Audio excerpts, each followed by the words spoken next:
بسم اللہ الرحمن الرحیم۔ جب کوئی انسان استغفر اللہ کہتا ہے تو اس کے جواب میں اللہ کیا فرماتے ہیں؟ استغفر اللہ پڑھتے وقت بندے کے ساتھ کیا ہوتا ہے؟ کیا آپ یہ غلطی تو نہیں کرتے؟ حضرت محمد صلی اللہ علیہ وسلم نے فرمایا، فرمان مصطفیٰ صلی اللہ علیہ وسلم ہے، خدا کی قسم میں دن میں 70 سے زیادہ مرتبہ اللہ سے استغفار کرتا ہوں اور اس کی بارگاہ میں توبہ کرتا ہوں۔ بہت سارے لوگوں کی زبان پر استغفر اللہ کے الفاظ ہوا کرتے ہیں۔ کوئی غلط بات ہوئی تو انہوں نے استغفر اللہ پڑھا تو لوگ استغفر اللہ کہنے کے عادی ہو جاتے ہیں۔ استغفر اللہ کا مطلب ہے کہ اللہ تو ہمیں بخش دے۔ تب استغفر اللہ کہہ دینے سے آپ کی توبہ قبول نہیں ہوتی، کیونکہ استغفر اللہ عام طور پر جو لوگ بولتے ہیں وہ ان کی زبان پر رٹے ہوئے الفاظ ہیں، تو بس استغفر اللہ ان کی عادت ملی ہے۔ تو عادت میں ہونے کی وجہ سے اگر کوئی انسان استغفر اللہ بول رہا ہے تو اسے اس گناہوں کی بخشش نہیں ہوگی۔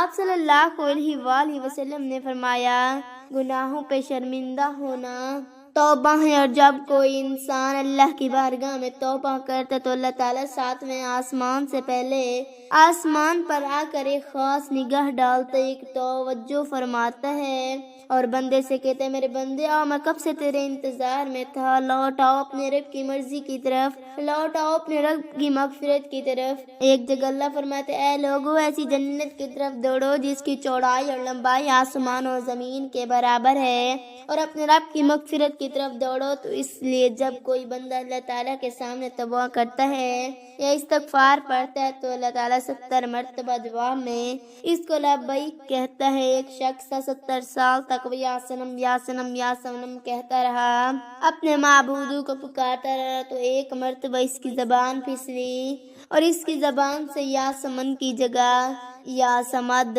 نکل گیا۔ یا سمد اللہ کا نام جس کا معنی ہے بے نیاز، تو اللہ نے 70 مرتبہ اس کے جواب میں لبیک کہا۔ ایک روایت میں آتا ہے کہ 70,000 دفعہ اللہ تعالیٰ نے لبیک کہا، یعنی اے میرے بندے تیرا رب حاضر ہے، کیا چاہتے ہے؟ تو فرشتوں نے کہا کہ مولا یہ بندہ تجھے نہیں پکار رہا، یہ تو یا سنم کر رہا تھا، دھوکے سے اس کی زبان سے تیرا نام نکلا، بلکہ یہ تو تجھے جانتا ہی نہیں، یہ تو ساری زندگی یا سنم کرتا رہا۔ تو اللہ تعالیٰ نے فرمایا، اے فرشتوں خاموش ہو جاؤ، اور فرمایا کہ مجھے معلوم ہے کہ یہ مجھے نہیں پکار رہا، لیکن دھوکے سے ہی، لیکن اس نے اپنے معبود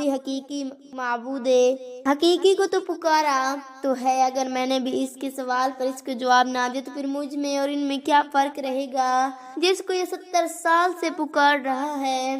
کوئی بندہ دھوکے سے بھی رب کو پکارتا ہے تو اللہ تعالیٰ اس کے لیے ثواب بھی لکھتا ہے اور اس کی طرف متوجہ بھی ہو جاتا ہے۔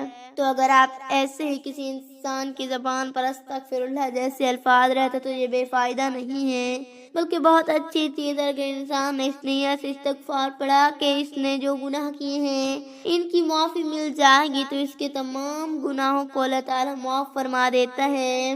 جو استغفار کو لازم کرے اللہ پاک اس کی تمام مشکلوں میں آسانی، ہر غم میں آزادی، اسے وہاں سے روزی دے گا جہاں سے اس کا گمان بھی نہ ہو۔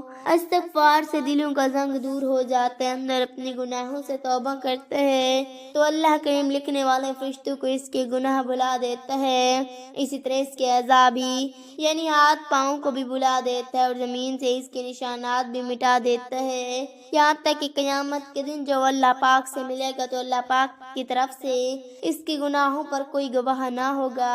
حضرت سیدنا حسن بصری رحمت اللہ علیہ کے پاس ایک شخص آیا اور اس نے خشک سالی کی شکایت کی۔ آپ رحمت اللہ نے استغفار کرنے کا حکم دیا۔ دوسرا شخص آیا، اس نے تنگ دستی کی شکایت کی تو اسے بھی یہی حکم فرمایا۔ پھر تیسرا شخص آیا، اس نے اولاد نہ ہونے کی شکایت کی تو اسے بھی یہی فرمایا۔ پھر چوتھا شخص آیا، اس نے اپنی زمین کی پیداوار کم ہونے کی شکایت کی تو اس سے بھی یہی فرمایا۔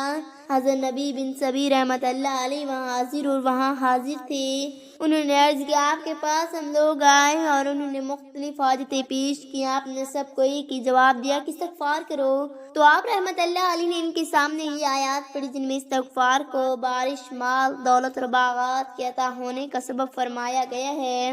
میں نے کہا اپنے رب سے معافی مانگو، بے شک وہ بڑا معاف فرمانے والا ہے، تم پر موسلادھار بارش بھیجے گا اور مال اور بیٹیوں سے تمہاری مدد کرے گا اور تمہارے لیے باغ بنا دے گا۔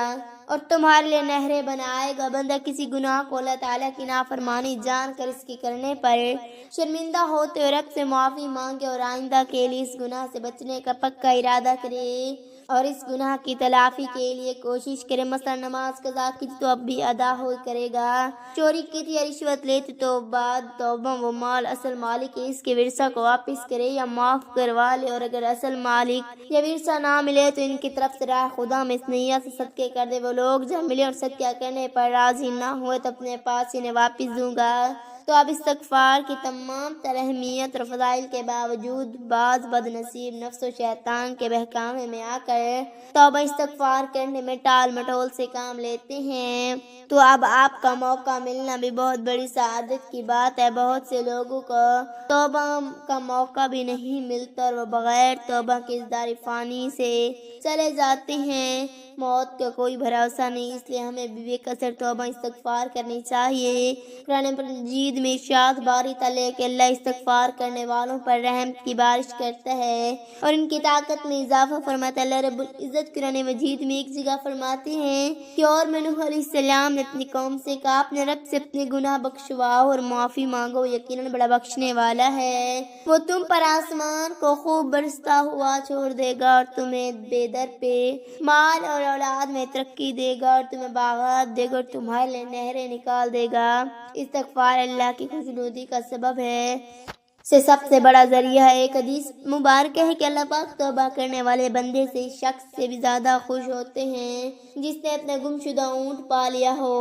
ہم لوگوں کو ہر وقت استغفار کہنے کی عادت ڈالنی چاہیے۔ اس کے علاوہ ہمیں چاہیے کہ ہم ہر وقت اللہ کا ذکر کریں اللہ کی یاد سب سے بڑی چیز ہے۔ آپ صلی اللہ علیہ وآلہ وسلم نے فرمایا کہ اٹھنے بیٹھنے چلتے پھرتے اللہ کا ذکر کیا کرو۔ جو لوگ اللہ کا ذکر کرتے ہیں زندہ ہیں اور جو اللہ کا ذکر کرتے نہیں وہ مردہ ہیں بلکہ مردار ہیں۔ ہماری زبان ہر وقت اللہ کی یاد سے تر رہنی چاہیے، اور جب بندہ اللہ کا ذکر کرتا تو شیطان چوکا انسان کے دل پر اپنے پنجوں کو ہر وقت بٹھائے۔ جب بندہ اللہ کا ذکر کرتا ہے تو پھر وہ اپنے پنجوں کو ہٹا لیتا ہے، اور جب وہ بندہ ذکر کرنا بند کر دیتا تو پھر اپنے پنجوں کو بندے کے دل پر رکھ لیتا ہے۔ تو اس لیے ہر وقت ہمیں اللہ کا ذکر کرنا چاہیے، درود پاک کی کثرت کرنی چاہیے، استغفار اور ہاں ذکر والے الفاظ کو اپنی زبان پہ رکھنا چاہیے۔ اللہ پاک سے دعا ہے کہ ہمیں گناہوں سے بچنے اور سچی توبہ کی توفیق عطا فرمائے، آمین۔ ناظرین کمنٹ باکس میں اللہ تعالیٰ کے 99 ناموں میں سے